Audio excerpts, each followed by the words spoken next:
हे बघा, या विभागाचं एक पद्धत आहे, भोजन ठेका ज्याला मानलं जातं. आम्ही टेंडर काढतो, जो मूळ भोजन ठेकेदार असतो आम्ही त्याला ते टेंडर ज्याचं ॲक्सेप्ट होतं त्यांना आम्ही हा कॉन्ट्रॅक्ट देत असतो.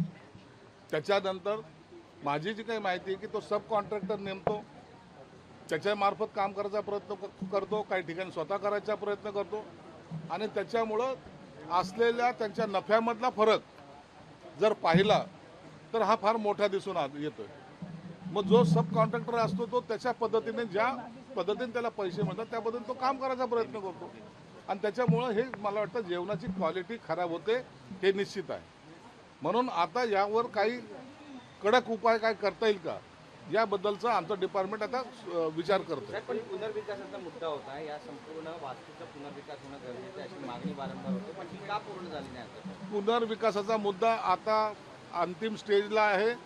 मी तुम्हाला आताही सांगितलं की एक महिनाभरात 1.5 महिन्यामध्ये आम्हाला ह्या सगळ्या बिल्डिंग खाली करायच्या आहेत.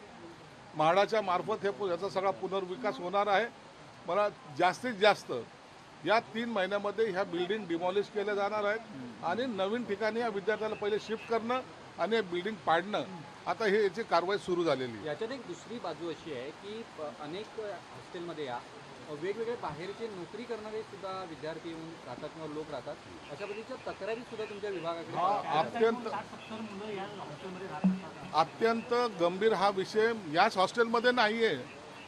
चेंबूरच्या हॉस्टेलमध्ये मला असा प्रकार आढळलेला आहे, मला संभाजीनगरच्या हॉस्टेलमध्ये हा प्रकार आढळून आलेला आहे, या ठिकाणी सुद्धा आढळून आलेला आहे.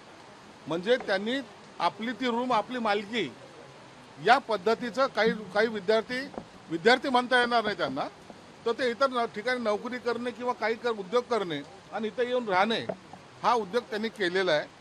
त्याची सगळी माहिती मी प्रधान सचिव साहेब मुद्दाम माझ्याबरोबर आहेत, त्यांनाही सांगितलं की साहेब याचा तातडीनं आपण एक विद्यार्थ्याचा सगळ्याचा डाटा घेऊन नेमके विद्यार्थी कोणते आणि बाहेर घुसलेले कोणते ते जे कोणी असेल त्याच्यावर फौजदारी स्वरूपाचा गुन्हा येतेच नाही तर महाराष्ट्रातल्या प्रत्येक हॉस्टेलला हा ॲक्सिडेंटली सर्चिंग करून त्यांच्यावर फौजदार स्वरूपाचे गुन्हे दाखल करा, त्यांना तातडीने त्याच्यावर कारवाई करा. राज्यातील 36,000 उद्योग हे बंद पडलेले आहेत. फार केंद्राकडनं माहिती आलेली आहे, केंद्राकडनं 36,000 उद्योग हे बाहेर गेले. तर या सरकारच्या काळात गेले की आधीच्या सरकारने तुम्ही काही माहिती या सगळ्याची घेतली आहे? आमच्याकडे अशी कोणती माहिती आता सध्या घडेल तरी माझ्याकडे नाही आहे, परंतु एकीकडे जर पाहिलं जर असं जर त्यांचा अहवाल असेल तर तो कोणत्या भागाचा सांगता येणार नाही. परंतु संभाजीनगर सारख्या ठिकाणी आज 70,000 कोटीचे उद्योग आज कार्यरत आहेत, चालू आहेत, प्रोजेक्टचं काम चालू आहे, रन होत आहेत. टोयोटासारखे मोठमोठे प्रोजेक्ट आमच्या संभाजीनगरमध्ये आलेले आहेत. म्हणून येणाऱ्यांची संख्या आमच्याकडे वाढताना दिसते, कमी होताना दिसत नाही. राज ठाकरेंनी आज वर्षा निवासस्थानी मुख्यमंत्र्यांची भेट घेतलेली आहे, यानंतर आता उपमुख्यमंत्री एकनाथ शिंदे यांच्या देखील 2 बैठका वर्षा निवासस्थानी आहे. वर्षा हफ ठरते का? कारण रायगडच्या पालकमंत्री पदाचा तिढा अद्यापही सुटलेला नाही, तो सुटेल असं वाटतंय. हे बघा, राज ठाकरे साहेबांनी मुख्यमंत्र्यांची भेट घेतली हा का पहिल्यांदा घडलेला एक प्रकार आहे का? एकनाथ शिंदे साहेब मुख्यमंत्री होते त्या टायमाला सुद्धा राजसाहेब आले होते. ह्या बैठकी किंवा भेटी झाल्या पाहिजेत ह्या मताचा मी आहे. तुमचे प्रश्न रस्त्यावरच उतरून सुटतात असं न समजता संवादानं सुद्धा सगळे प्रश्न सुटतात, हा त्याचा मागचा हेतू असतो. म्हणून राजसाहेबांनी अत्यंत चांगली भूमिका घेतली. मुख्यमंत्र्यांशी भेटून उपमुख्यमंत्री सुद्धा त्यांच्या काही बैठका आहेत. रायगडच्या पालकमंत्र्यांचा तिढा मला वाटतं या आठवड्यामध्ये सुटायला काही हरकत नसावी, त्या पद्धतीचे प्रयत्न सर्व. म्हणून आजच्या बैठकीला जास्त महत्त्व आहे. आज काय निर्णय होतो, परंतु या टायमाला मला तरी वाटतं पालकमंत्र्याच्या हस्तेच रायगडचा झेंडावंदन होईल. प्रगती पुस्तक बनवत आहेत. काल सगळ्या विभागांची मंत्र्यांची त्यांनी आढावा घेतला. किती जणांना त्यांनी बरोबर कानउघडणी केली, किती जणांना झापलं, कशा पद्धतीचा आढावा होता? हे बघा, एकनाथ शिंदे साहेब हे पक्षाचे प्रमुख नेते आहेत आणि प्रत्येक खात्याचा आढावा घेणं ही त्यांनी स्वतःवर घेतलेली ती जबाबदारी.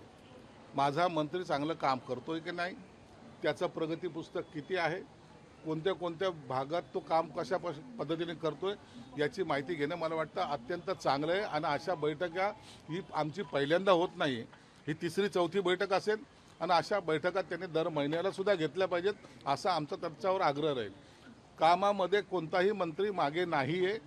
कामाची गती काही कारणास्तव जर पुढं मागं झाली असेल तर त्याच्यात सुधारणा करण्यासाठी शिंदेसाहेब काही सूचना देत असतात आणि त्याचं आम्ही पालन करतो. मुंबई ठाणे नवी मुंबई येथील नगरसेवकांवरती जबाबदारी देणार असल्याचं कळतंय. उत्तन या ठिकाणी एक शिबिर आयोजित करून मार्गदर्शन केलं जाणार आहे अशी माहिती कळते. कुठेतरी MMR रिजनमध्ये शिवसेना अधिक आत्तापासूनच तयारीला लागलेली आहे. तसं नाही, हे पार्टी प्रोसेसचा भाग आहे. काल मी स्वतः गेलो होतो उल्हासनगरच्या नगरसेवकांना मार्गदर्शन करायला. काल त्यांचं शिबिर होतं, त्यांचा समारोप होता. मी रामदेव माळगी सभागृहात जाऊन त्यांना ते समारोप केला कार्यक्रमाचा.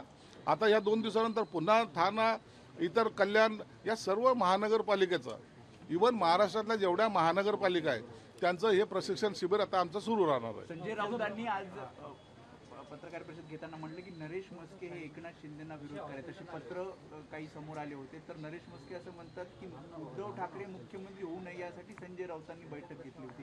काय नेमकं तुमच्या काल जो काही प्रकार घडला व्हिडिओ सुद्धा व्हायरल झाला, ज्यामध्ये नरेश म्हस्के यांच्याकडे चालून जात होते अनिल देसाई, अशा स्वरूपाचा व्हिडिओ आहे. आणि संजय राऊत म्हणाले की बघा ते निघून जाऊ द्या, मागच्या गोष्टीचा ते काढून उपयोग काय आहे? मागच्या गोष्टी पुन्हा पुन्हा उकरून काढणे, मग संजय राऊतने काय केलं आणि यांनी काय केलं हे जर काढायला बसलं तर खऱ्या अर्थानं उबाटाची सत्ता घालवण्यासाठी उबाटातल्या अंतर्गत नेत्यांचाच मोठा हात होता, हे मी तुम्हाला जाहीरपणे सांगू शकतो. नरेश म्हस्केंनी कसा खळबळजनक दावा केलाय की रश्मी वहिनींना कोण शिव्या देत होतं हे पहिला राऊतांनी आता हा विषयावर, हा वादाचा विषय आता आम्हाला नकोय. आम्हाला त्याचा कंटाळा आलेला आहे.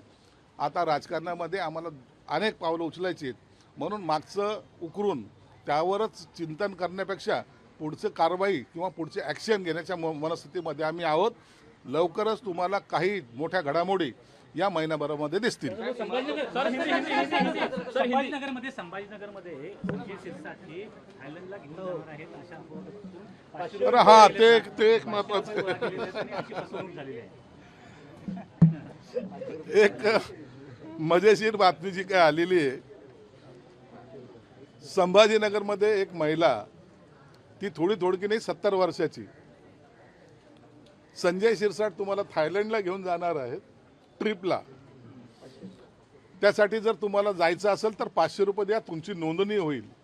अशा प्रकारे करून काही महिलांकडून पैसे तिने घेतलेत. मला जेव्हा कळालं तर मी पोलिसांना सांगितलं आणि ती महिला पकडली गेली. तिच्यावर गुन्हाही दाखल झाला काल. परंतु मी या माध्यमातून मी सर्वांना विनंती करणार आहे, संजय शिरसाटच्या नावावर कोणी जर पैसे असे कोणी मागत असेल, जवळचं पोलीस स्टेशन पहा, तातडीने पोलीस कारवाई करा, गुन्हा नोंद करा. अडचण येत असेल तर मला सांगा, मी तुम्हाला सहकार्य करेन. आमच्या डिपार्टमेंटचा किंवा माझ्या नावावर कुठेही असा प्रकार होऊ नये. गरीब जनता असते, 500 रुपयाने काय होणार आहे? परंतु 500 रुपये करत अख्ख्या जिल्ह्यात जर ती फिरत असेल तर हे वाटतं हा प्रकार चुकीचा आहे. अनेक लोक माझं नाव घेऊन साहेबांनी असं सांगितलं, साहेबांनी तसं केलं, हे माझ्याबद्दलच नाही अनेक मंत्र्याबद्दल सुद्धा होतं. म्हणून सुज्ञ नागरिकांना सुद्धा विनंती आहे, अशा अफवावर विश्वास ठेवू नका. काही अडचण असल्यास तुम्ही डायरेक्ट आम्हाला फोन करत जा. सध्या शिवसेनेच्या मंत्र्यांबद्दल अफवा पसरवण्याचं बरंच काम सुरू आहे. सगळ्यात महत्त्वाचं अरे शिवसेनेचे मंत्री काम करतात. जो काम करतो त्याच्याबद्दलच काहीतरी टीका टिप्पणी अफवा हे सगळं चालत असतात. परंतु कोणी फसवणूक कुणाची होऊ नये हे आमचा हेतू आहे.